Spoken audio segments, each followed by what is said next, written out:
আমাদের দেশে মানুষকে বোকার বাদশা বানানো কতটা সহজ তা দেখতে চাইলে একবার মোজাহের ভাইয়ের বাইক গিভঅ্যাওয়ে দেখলেই বোঝা যায়।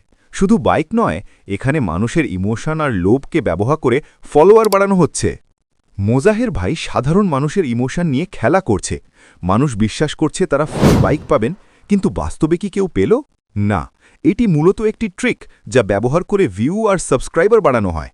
সাবস্ক্রাইবার বাড়ানোর জন্য এই গুলিস্তানের মিস্টার বিস্ট যে কৌশল ব্যবহার করছে তা হল মানুষকে লোভ দেখানো ফ্রি বাইক, মানুষের ইমোশন নিয়ে খেলা, কারণ প্রতিটা মানুষের ইমোশনই হলো বাইক। আর আমরা সবাই জানি বাঙালি ফ্রি পাইলে আলকাতরা খেতেও রাজি। তাই এই কৌশল কতটা কার্যকর তা একবার দেখলেই বোঝা যায়। এইখানে গিভঅ্যাওয়ের নামে আসলে কি হচ্ছে জানেন? আসল ব্যবসার রহস্য হল ফলোয়ার বাড়ানো, ভিডিও ভাইরাল করা, বিজ্ঞাপন এবং স্পন্সর থেকে আয় তৈরি করা। কিন্তু দর্শক বুঝতে পারছে না যে তারা শুধু বিনোদন চাইছে আর ক্রিয়েটর লোভ দেখিয়ে তাদের ব্যবহার করছে। তাহলে আমাদের শিক্ষা কি? সব ফ্রি গিফটই সত্য নয়। সাবধান থাকুন। ইমোশন ব্যবহার করে কেউ আপনাকে ব্যবহার করলে বোঝার চেষ্টা করুন এবং সত্য জানার চেষ্টা করুন। ধন্যবাদ।